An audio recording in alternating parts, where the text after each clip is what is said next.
Ils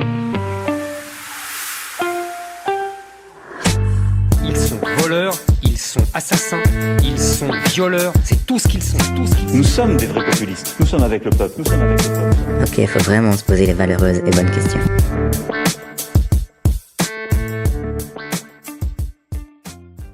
Bonjour à tous, premier podcast. Et quand j'ai dit à certains amis que je démarrais une chronique à la radio avec un épisode sur le populisme, ils m'ont répondu « Ah ouais, t'es chaud ». Ouais, voyons comment ça va se passer.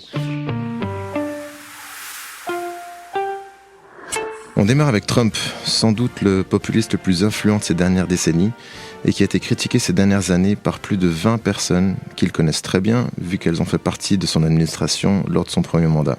Parmi eux, une douzaine, notamment des ex-responsables militaires et son ex-chef de cabinet, l'ont considéré comme un fasciste, un danger pour son pays, et son propre ex-vice-président a déclaré que Trump lui avait demandé de le placer au-dessus de la Constitution américaine.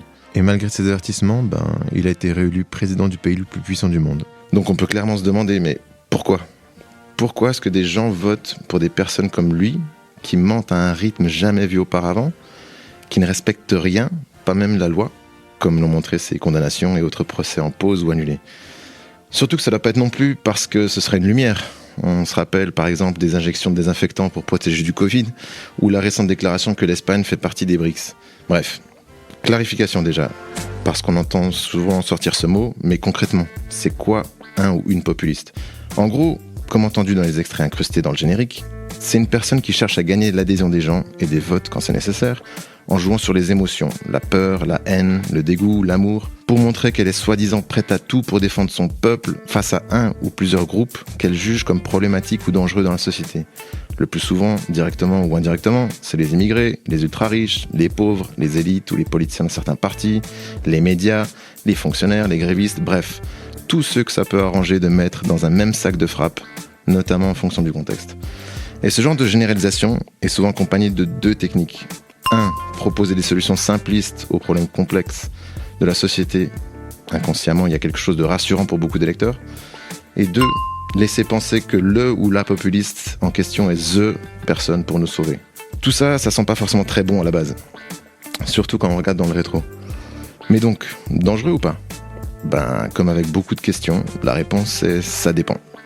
Du niveau de confiance que t'inspire telle personne, de ce que toi tu juges dangereux ou pas, pour qui, toi, des gens que tu connais ou pas, la planète. Bref, ça dépend surtout de tes valeurs. Et depuis quelques années, plusieurs politiciens utilisent gaiement des rhétoriques populistes, même si certains le font beaucoup plus que d'autres, et l'assument totalement. Ils ont raccourci l'interprétation populiste à « je suis proche du peuple ». Et c'est vachement smart comme idée. On peut plus les accuser de nous prendre pour des cons. Enfin, on peut plus.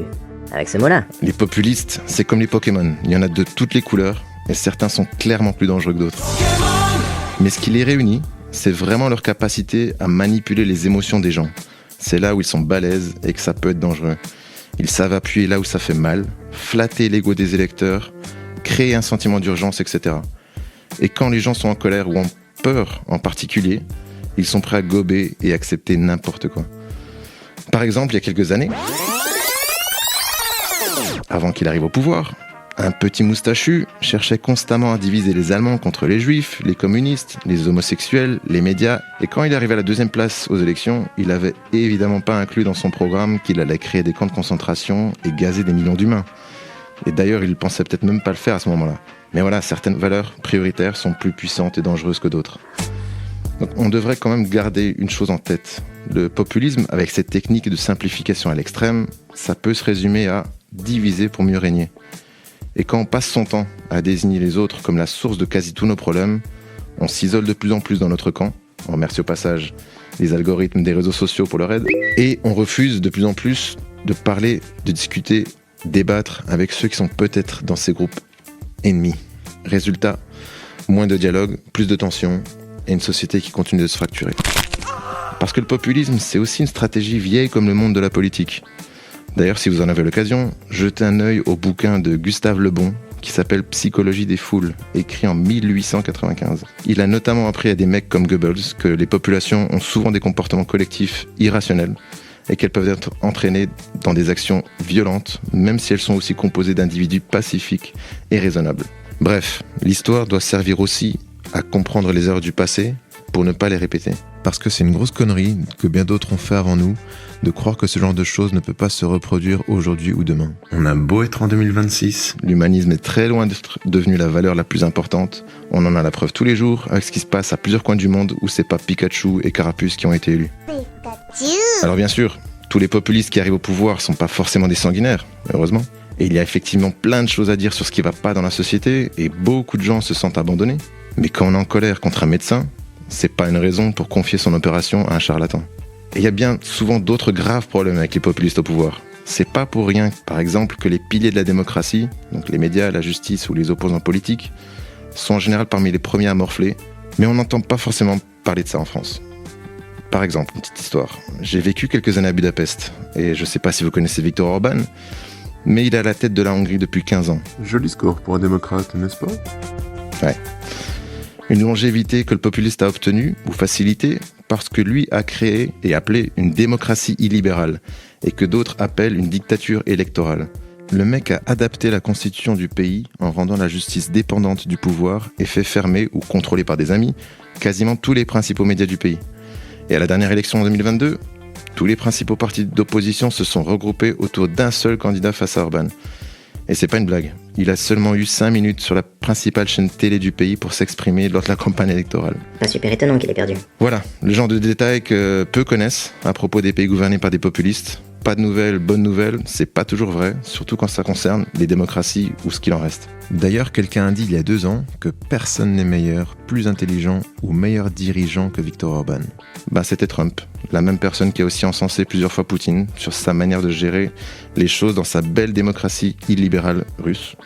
Bref, est-ce que n'importe quelle personne arrivant au pouvoir peut vous enlever des droits ? Bien sûr. Mais est-ce que le risque est beaucoup plus grand lorsque cette personne est également populiste et veut montrer qu'elle est forte, autoritaire, et que, soi-disant, la fête est finie pour certaines catégories de la population ? Chacun pourra essayer de répondre à cette question en se demandant s'il serait prêt à parier non avec tout ce qu'il a. Et c'est bien sûr valable si la populiste en question fait des interviews avec ses chats. Donc la principale question, c'est pas de savoir si tel candidat est populiste ou si utiliser de la rhétorique populiste est dangereux.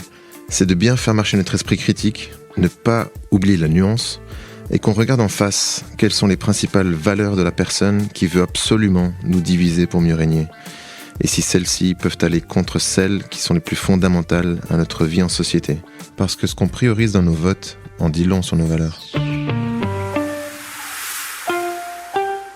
Quelque chose dont on ne parle jamais, la misère du peuple français. Mes chers amis, profitez-en, avec les islamistes, nous ne verrons probablement plus jamais de femmes nues.